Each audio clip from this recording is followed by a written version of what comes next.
Welcome to Profitable Publishing, the podcast. I'm your host, Ashley, and this is the space where you will learn how to use your book to build your brand, to attract your clients, and establish authority in your industry. So today's topic is a hot one. It's one that I am pretty passionate about and that will probably ruffle some feathers. So I am just going to rip the Band-Aid off and get right in. Social media. Now, you might be thinking, okay, I have to use social media in order to market my book, or you might be thinking that social media is the best way to market your book. And I just want to burst your bubble just a little bit and let you know that that is likely not the case. Social media is not the only way to market your book. And for many authors, it's also not even the most profitable or the most efficient method. Now, I'm not saying don't use social media. I love being on social. I'm a millennial, almost an elder millennial, but I like social media. I use it on the daily basis, even if I'm not marketing my book. But what I have found is that far too many authors feel like social media is their only option, or that it's their best option to market their book. Now, with this, we won't talk about alternative methods to social media today, but I will talk to you about how to navigate which platform you want to use, and also just in general, thinking about the platform that works for you and aligns with your personality, your business, your lifestyle. And so we'll get into that. So going back to our original point, social media is not the only option for you to be able to market your book.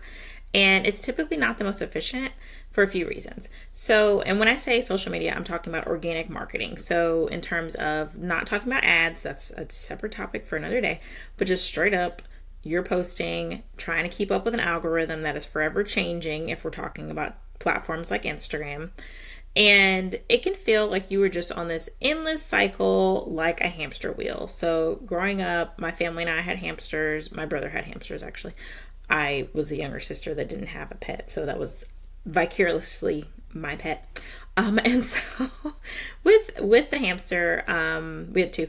Not at the same time, but with the hamster, they would spin on a wheel and they just would be going nowhere, but they would just be consistently spinning on a wheel. And sometimes social media can feel like that if you're not strategic. It can feel like, okay, you're posting, you're doing all the things, you're making reels, you're making TikToks, which are basically reels. You're making posts on Threads if you're on there, which is a platform I do recommend for authors. So if you're not on there, tap into Threads and follow, and I'll engage with you there too. But you might feel like you're doing all the things, but not really seeing the results that you want to see. And part of that has to do with a couple different reasons. So there's been a shift in how the algorithms actually operate on social media platforms.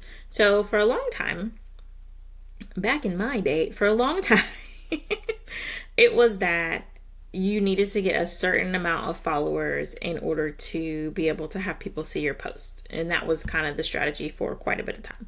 Now, what's happened is that a lot of these social media platforms, pretty much all of them, honestly, have decided to shift towards the kind of TikTok method of that you have kind of not an equal chance of going viral, but each of your posts have a higher likelihood that they're going to be distributed in a way that they kind of work independently. So a really easy way to see this is if you just open your phone and you scroll on Instagram, you'll notice that most of the people that you are seeing are not actually people you follow. And this has been something that is kind of a thorn in people's side on Instagram, people who like using the platform, because they're thinking, okay, I just really want to see the people that I follow. But what's happening is that the platform is basing your algorithm on the things that you're interacting with. So though you might think, okay, I follow these 500 people, I barely see these people. For example, over on my food page, there was somebody who I hadn't literally seen this guy for like a year. And then he popped up and commented on one of my posts. And I was like, I completely forgot all about you. And that sounds terrible, but I forgot all about that you had a page. I thought like maybe he just checked out or something, like people take social media breaks and then he just didn't come back. But like I went back and looked at his account and he had been consistently posting stuff, but my algorithm just didn't show it to me. And so that is obviously a complaint of creators, is that they're creating this content and then people are not seeing it. So this can be a good and a bad thing. If you are a smaller creator you don't have to be so reliant on having a bazillion followers, because that's not really how it works anymore. The platforms, not just Instagram, but the platforms, especially Threads, Instagram, even Facebook, they are shifting towards the model of they're going to push out your individual piece of content. And if that content resonates with someone, they're going to pull additional content that is similar to that. So this can be something that's beneficial because you don't have to wait until you have hundreds of thousands of followers in order to feel like you've like arrived or whatever the case may be. And this is also something you'll notice if you look at certain people's, and maybe this is just me because I look at people's I look at people's posts and I compare them to other posts. So you might notice that if you do digging like I do, you might notice that when you go to someone's post and it's like, okay, this is a post that's really blowing up. If you go look at their other posts, those posts are not necessarily blowing up. They might have a ton of views. And this is relative. They might have a lot of views, but they don't have as many views as that one thing. And it could just be because that one thing is what kind of took off. So say all that to say, you want to be very conscientious of the type of content you are putting out, and very conscientious of the type of content that you're responding to and engaging with, because you're training your algorithm to do certain things. Now, I will say that if you were on, like for example, on my business page for my business page where I support coaches, consultants, speakers to be able to publish profitably on Instagram, I engage with other types of content. I don't just focus on book stuff there. So like my algorithm knows, okay, I'm likely going to be looking at workout videos, so I eventually can get some reps in. And then I'm probably going to have a little bit of food content. I like some of the, not romantic, but some of like the relationship tips and stuff like that. That's totally different than what the content is that I'm putting out. So your algorithm that you see is different than what you're curating with your posts, and that's okay. So don't feel like all of that has to be the same. And I'll give some recommendations for social media creators that are specific to different platforms in the show notes. But say all that to say, it's a totally different ballgame. It doesn't have to be where you have to have a bazillion followers in order to be effective. And then also, you want to consider that every follower on each platform is not quote unquote like worth the same amount, and not in terms of rating people like, oh, hopefully I can explain this clearly. Not in terms of like this person's not worth more than this person's life. Everybody's worthy, as people like we're worthy, not like that. But gaining a follower on a platform like TikTok or going viral on TikTok is statistically a little bit easier than going viral on other platforms. And so one creator describe this as like, okay, if you have 100,000 followers on TikTok, that's like equivalent to like 1,000 followers on Instagram. And that has to do with it just being kind of difficult to amass these followers. And so it doesn't mean that anybody's worth anything less, but just kind of take it with a grain of salt and kind of say, okay, this platform is a little bit easier to attract folks versus this other platform. So maybe you have less people on YouTube or you have less people on Instagram. Understand that it takes more work in some cases to get more followers on those platforms. And so with that, you want to make the shift from assuming that you have to be present on every single platform to really choosing just one or two that you want to kind of lock in with or engage with. And now that doesn't mean that you don't want to have your handle on each of these, because you really should have your online presence in terms of at least grabbing your social media handle on any platform, because you don't want to get into a situation where someone else is able to get it from you and then you're trying to tussle with them to get it back, or you can't even have it at all. And then you create something where you don't have brand consistency. So you're creating brand inconsistency across these platforms because you're this name on this platform, you're this name on Threads, you're this name on Facebook, you're this name on yada yada. So you want to at least grab your handle, even if you're like, I'm never going to use this platform. At least grab it, that way nobody else can get it. But you really want to choose 1 to 2 platforms that are going to be that are going to be something you can strategize with and really be focused on, as opposed to feeling like you have to be everywhere. Because when you think about it, if you're so focused on being active and fully engaged, fully posting on every single platform, you're going to burn out. That's just point blank period. You are going to become exhausted if you're the only one doing it yourself. Now, if you have a team, that's different. However, you want to consider, okay, is this a platform where I just need to repurpose my content?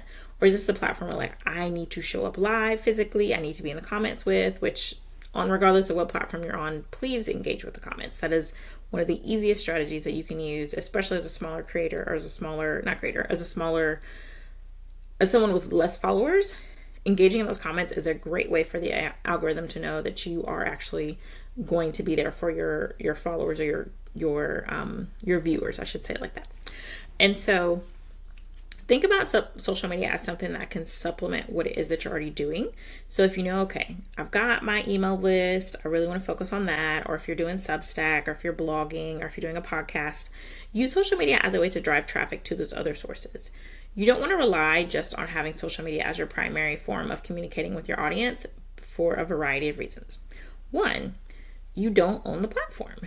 Now, this can take a couple different ways. So, for example, when there are outages that happen, and they happen periodically, you won't have a way to communicate with your audience. If you are solely focusing on building up your social media and not transferring them over onto a platform that you control, like an email list, preferably, then you are kind of left at the whim of these platforms. So whether they go down, whether they start changing things in a way that you don't like. For example, I saw the other day that for Facebook, they're going to start adjusting how many posts that you can include a link. And so this was for Meta verified folks. I'm not Meta verified, but I'm in the comments on the posts. I see things. And so for people who are not Meta verified, they're going to adjust it where you can't put a certain number of links inside the main post. You can still put links in the comments, but if you're not verified, then they're kind of stifling how many links you can put in your main post. Now, putting links in your main post already suppresses your reach anyway, just because Facebook wants to keep you on Facebook. But the fact that it's not even going to be an option to do it more than a certain number of times just shows you that, like, you don't control this platform. You have to follow the rules of the people that create this platform. And so if they decide that you need to do XYZ, then you really don't have a choice. And so when it comes to that, you want to make sure that you have some autonomy, some control over the way in which you are being able to disseminate your information. And so that's why it's so good to get folks off of social media and onto your email list where you can communicate with them. And I know people might think, okay, well, email's dead. Email's been around for so long. It has been around for so long. And typically, unless there's something wrong with an email server, which happens a lot less often, then your emails are going to go through as long as you have a healthy email list. Which we'll talk about on another episode, then it's going to be something that is easy for you to communicate with your folks. Or if you're on a text messaging list, that's another great platform that you can use where you own the platform and you own your list, so you're not having to be at the whim of social media platforms. And it's something where, going back to social media, you want to decide, one, if you're going to use it or not.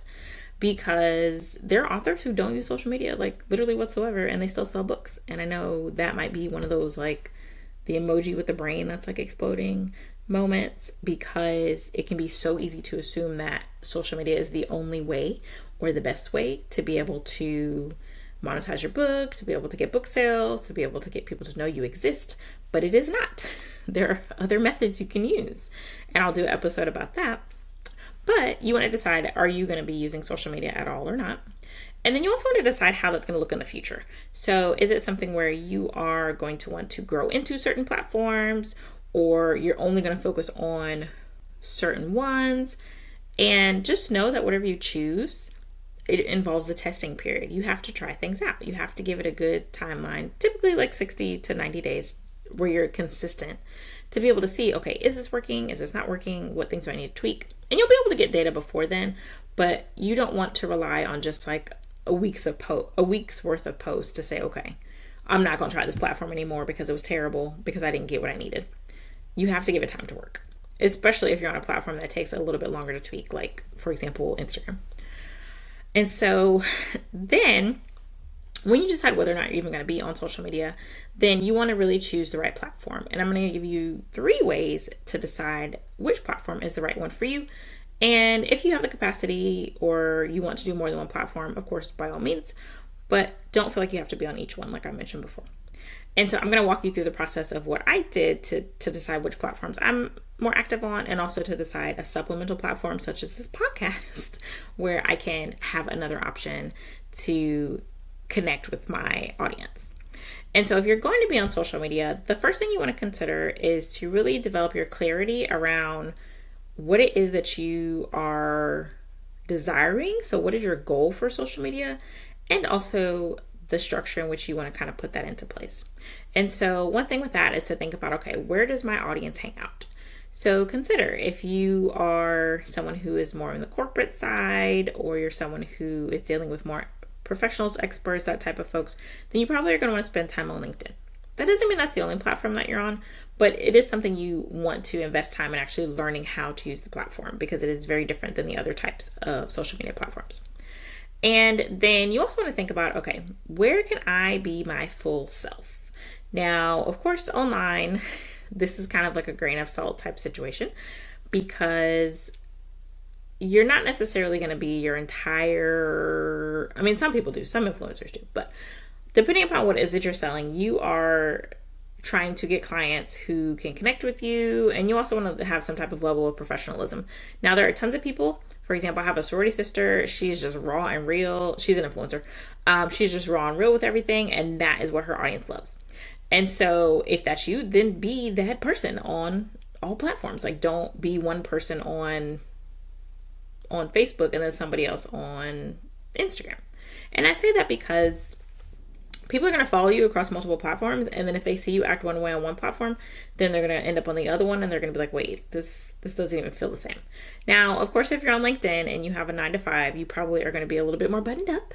You probably are going to be a little less opinionated there. That's kind of a caveat for here. But in terms of the other platforms, you want to be consistent in being your full self that you are willing to share with your audience.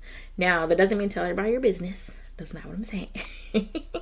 But I am saying that you want to be consistently you. So people should be able to expect the same type of thing on the different platforms, not necessarily the same content. So that first step is to get clarity on your goals, and then also how you can show up for yourself or as your full self. Then next, you want to consider your capacity and think about, okay, what can you maintain? Now, I've said it a couple times earlier, or said it a couple times before. You want to decide what is a good kind of happy medium for you when it comes to cranking out content, and or what platforms you're going to be visible on. And I say that because, especially in the world of AI and all of these automations and technology, there's a lot of ways that you can really duplicate yourself and replicate yourself, whether it's like full-blown AI bot, AI twin. I'm not doing that currently at this moment, and I'm really kind of leery about going that direction, and so that's not going to be me. So if you see me, it's me. But some people feel like that's a way that can help them show up even more, because they have like somebody who's a duplicate of them, and they can just tell it to do their social media content. I was watching a video earlier today, and it was about somebody who was explaining one of the features in Google, and it was their bot that was walking through the steps. So like the bot was screen sharing, it was like showing how to get into the platforms, and it said like the real person's name will answer all the comments, and so be sure to leave your comments. And so if that's something you're willing to do, then okay, that's fine, but just know that you have to maintain that, or you want to maintain that in order to build that credibility and to maintain your visibility.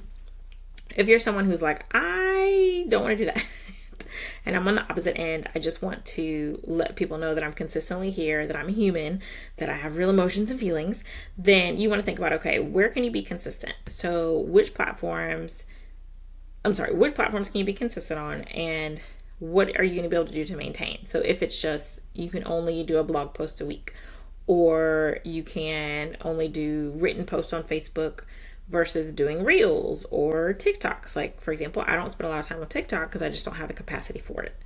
And also I understand that the like shelf life of certain posts varies. For example, YouTube and Pinterest have longer shelf lives for pieces of content than like a Twitter, where it's just a few minutes, versus Pinterest and YouTube, they last for years. And so I knew, okay, if I'm doing this, I want to focus on a platform that is longer lasting. And so that's also why I have the podcast, and also why I'm making those shifts to make longer lasting content that is evergreen. So it's not as super time specific, to be able to use it for a longer lifetime. And so really deciding your capacity and what you can maintain, as well as how you are going to show up on these platforms and what type of forms of content you're going to use, because it's great to do a variety of them, but sometimes just ripping off the band-aid and just saying, okay, I just got to get something out there is sometimes all you can do. The next thing you want to decide is your consistency. So you've got your clarity, you have your capacity. Now that you have those two things, you are going to be able to be consistent, because once you know what is it I'm posting, what platform am I on, how am I going to show up on this platform, then I can consistently do that thing. So for me, for the podcast, I'm recording it in audio and in video for episodes that I feel like it can be both, or for the capacity that I have at that time. I'm prioritizing audio. However, I do also know that I have YouTube followers who have been with me, YouTube subscribers, who have been with me before I had a podcast. And so I also want to put up content for them as well. However, I understand that in terms of shelf life, an audio podcast has, for me, in terms of what I can do, I know that I can be consistent with doing an audio. I can't always be consistent with doing a video because of just life be lifing, these kids be kidding, and all the stuff that they do. And so for you, if you know that you don't like video, then I would not suggest doing video as your primary form of consistent content, because you are going to be less likely to actually get it done. You're going to be more likely to make excuses about it, and then it's going to be something where you feel bad about not actually showing up in that format. For me, I am a yapper. I'm the kid that almost got put out of class in 7th grade because I was talking to everybody because I was done with my work and was told I was going to end up in the principal's office. And then that's finally what told me that I needed to be quiet because I was a teacher's kid. And so, but I like to communicate through talking. And so for me, platforms that allow me to do that make more sense because it's a natural fit for what I like to do. Now, that doesn't mean that you can't have situations where you will take on a modality. So video, audio, written, things like that. That doesn't mean that you're not going to take on a different option. So for example, there was a year, maybe 9 months, about 9 months, where I did a video each week. Now, there are a few weeks I missed, but if I did, then I did 2 videos the next week. And so I did that to challenge myself because I wanted to build up my YouTube channel. And then I, of course, would reshare to the other platforms. Now, with that, it wasn't that I didn't like video. It just was that I knew that I needed to be consistent in that thing. So there may be times where you feel like, okay, this thing is maybe against my natural inclination, or this isn't always going to be the easiest thing for me to do, but I want to at least do it to kind of challenge myself. And so in that case, not that video is hard for me to do. It takes more work for me to do a video than it does for me to just type out a post. And so I wanted to challenge myself. So though you want to typically pick the format that is easiest for you to do in terms of getting it done, just to get that momentum, it is also, of course, okay to have segments or have times where you're like, I'm going to just kind of push myself in this direction. And so, for example, another option, I knew that the podcast would be a great tool for me to use is because for my last book launch, for Profitable Publishing with Pre-Orders, I did a private podcast a pop-up private podcast where only people who pre-ordered the book got access to the podcast. And so essentially, I'm launching a book. I also was doing a group coaching program, and then I have a pop-up podcast, and it was 10 episodes. So all of that was happening at the same time. I was a stay-at-home mom, and I genuinely enjoyed doing the podcast. So it was like, I'm doing all these other things, but I still like doing this podcast, and I still was able to get out weekly episodes, and it was something that was just like fun for me. The people who were listening got great feedback and takeaways from it. And so I said, okay, well, if I'm doing this long term, this is something that just feels natural to me. And I'm not somebody who's like, if you love what you do, you'll never work a day in your life. I don't believe that at all, because I love my kids, but they are work. Children are work. Teaching is work. And you can still love those things, but they're still work. But in terms of the things I'm naturally inclined to do, I'm naturally a talker. And so it just made sense for me to just do this on a more consistent basis. And so, of course, on the platforms, you have different options of the different formats you can do. So whether it's stories and whether it's short form content, long form content, things of that sort, find the one that you feel most aligned with, and then try to slowly integrate those other options within it as well. And so for one example, I did this recently with Instagram, because I'm just going to be honest, I took an unintended break from Instagram. Instagram because I was just like, it just takes so much work. Like, it's so much easier for me to do a word post on Threads, a word post on Facebook, add a cute picture, yada yada.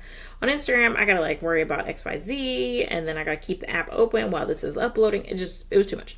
So I took like an unintentional break where I would just post a couple times, or I would schedule the post out on a separate app such as Metricool, where you can schedule those things out.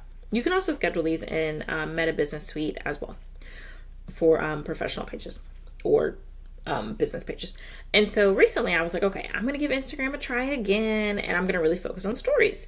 And this is something I knew previously people who are social media strategists always mentioned about how stories can help engage people and they can bring people closer. And I was doing stories, I just wasn't doing them in a strategic way. And so recently, like just within the last 2 weeks, I decided to actually implement that in addition to post on my page, so regular posts on Instagram. And I just have noticed for my reach, it's doubled my reach. So I've gotten double the views, I've gotten double the views just in the past week or two by being strategic about my posting on my stories. And I also actually have noticed a huge difference in engagement in terms of people responding back to my stories, asking questions, responding to the little polls I do. And one person even said, I love how you set up your stories. You share your offers very clearly, and it's just a natural thing. And it like helps people to kind of see the way that I kind of talk to them on stories. It helps people to see more about you. And they're like, I would love to do this. And I'm thinking like, I just started it, and it's just naturally like storytelling, taking people behind the scenes and things of that sort. And so don't be afraid to experiment and realize you don't have to be married to a certain format if you decide, or even a certain platform. If you're just like, this is not working for me, I need to take a break from it. That is totally okay. So as we wrap up, I want to just share a couple questions to ask yourself when you're thinking about which platform that you want to focus on. So first, is it a good fit for you? Is it something where you actually enjoy being on the platform? If you're similar to your clients, like I am similar to my clients, then that means that you will likely enjoy being on the platform, and you'll be more likely to engage with those folks who are on there. So I typically attract coaches, consultants, speakers, and authors who are building their brands. And so platforms like Threads are a good fit for me and my audience because we like to talk and type out longer and short wording, word posts. So typically the people I work with are great at like catchy phrases. They're great at explaining things. And so platforms that allow that to happen, whether it's a short or long form version, typically are where I want to hang out. Then you also want to ask, does this platform fit your lifestyle? So for example, going beyond social media, when it comes to your offers, for me, for example, I have younger kids. And so when I was in the postpartum period, so like the first year or so after having my last son, I had to shift from doing video calls for folks who had coaching options, and then I just did all audio, all voice coaching. And like literally that was the only offer that I offered during maternity leave. In my maternity leave, I was blessed to have pretty much a 24-month maternity leave. I was still working, doing like business stuff, but I could dictate and decide when I wanted to do things. And so I definitely was thankful for that. Shout out to hubby. And I still was making income, but it just was like, if baby was up too late one night, like it's fine. Do what you gotta do. And so anyway, so during that time, I strictly, for a period of the time, probably the first year, I focused mostly on voice coaching. And so I knew for my lifestyle at that moment, I could not set a time where I could be live with someone else in that same moment because I had a child that I was taking care of, and I also was like learning how to nurse and breastfeed and stuff like that, and it just was more flexible for me. And so choosing platforms that fit with that made the perfect sense, because then it's like I can still show up and respond to these questions, I can still show up and schedule out posts, I can still show up and do these things without having to physically be there. And so same thing with social media. You can use scheduling platforms to help you. Of course, you still want to make sure you're engaging with the content once you schedule it, or some of them actually include where you can add the first comment to get a little bit of a boost, but there's kind of debates of whether or not that even really works. Then you want to ask yourself, do I actually like this platform? Like, do I like being here? And not just do I like the people that are on here, but do I like using the platform? So for example, if you are someone who's like, I would rather not use Facebook groups, then you probably don't want to put Facebook groups as a prioritization for you if that's not something that you like. You might want to try School, you might want to try Circle. Think about, do I actually like this platform? Do I like the functionality of it? Do I enjoy being here? If you don't, then don't make that a priority for you. Find another option, unless it's just like this is the only place that your audience hangs out, and then you're just gonna have to suck it up. But if that's not the case, don't feel like you have to just be on that platform. And then lastly, is my client present here? Now, I do believe that you can find pretty much anybody on certain platforms. So like Facebook, I believe at the time of this recording, has the most users out of any platform. And I know that kind of sounds baffling because people are like, oh, well, TikTok and that. TikTok is a little bit newer. And then also Facebook, you have to think about the older generation that's on there as well. Generations that are on there as well. And so typically you can find anybody on Facebook. It just is that you need to know how to find them. So it's not that, oh, these people are only here for this. These people are only here for this. There are certain platforms that people use in a different way. So people typically use Facebook to connect with their family.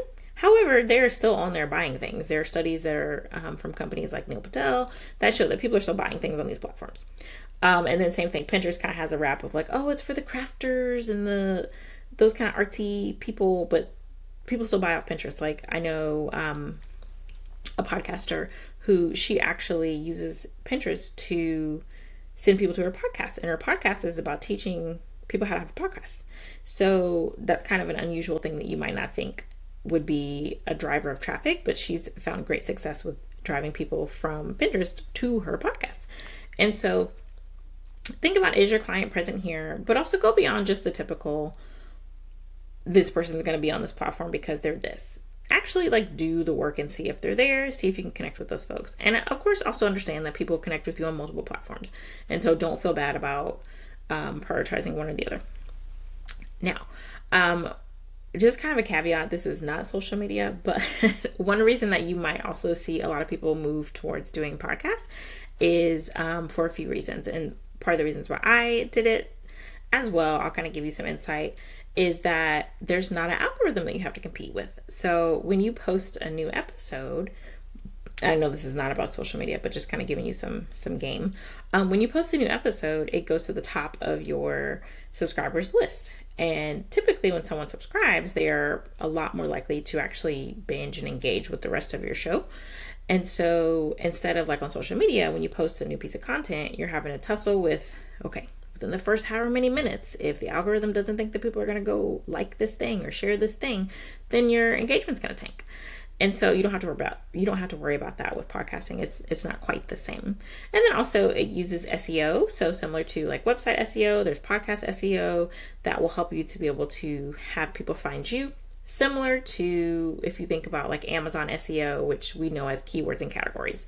So people are able to find you consistently on a basis where it's not you necessarily having to pay for ads, which of course you can pay for ads, but it just is another internal measure that's helpful. And then for me personally, I decided to do a podcast because there were certain conversations that it just needed to be off of social media for a few reasons, just because of the political climate or because people are just very divisive, or it just is easier to have that conversation in a stream of consciousness type of situation where I'm sharing thoughts as opposed to trying to not be able to use audio on some of these platforms. And so that doesn't mean that I'm abandoning social media. It just means that I'm going to use social media to drive folks over to the podcast, over to my email list, and over to my products and services as well. And so when you think about social media, you want to consider your capacity, you want to consider the clarity that you have, and also you want to think about the consistency that you can get from using those platforms. And so if you found this conversation helpful, I want to encourage you to dig a little deeper and actually understand multiple ways that you can support your readers through different types of modalities, including being on and off social media. And so this is something we'll dive in deeper at Profitable Publishing Live, and that's my 2-day event for authors, coaches, speakers, and service providers who want to build their authority with a book that's tied to your offers. And so it will show you how to leverage your book to generate leads and clients. We'll talk about how to position you as the expert on and off social media and in general. And then we'll also discuss how to package your knowledge into a book that your readers cannot put down all while you are publishing profitably. And so I will teach you my entire book profit path framework. And this is the exact process I use to write, publish, and profit from each one of my books. And so if you are listening to this at the time of recording or shortly after, the event is February 12th and 13th in 26 in the Atlanta area. Virtual and in-person tickets are available, so definitely check out the link that I will leave in the show notes. Or if you have questions to see if this is a good fit for you, then feel free to DM me on either Facebook or Instagram. And lastly, if you're listening to this after the fact, then I do offer a similar service one-on-one so that you can also still publish profitably. Thank you for listening. Be sure to like and subscribe. And until next time, stay profitable.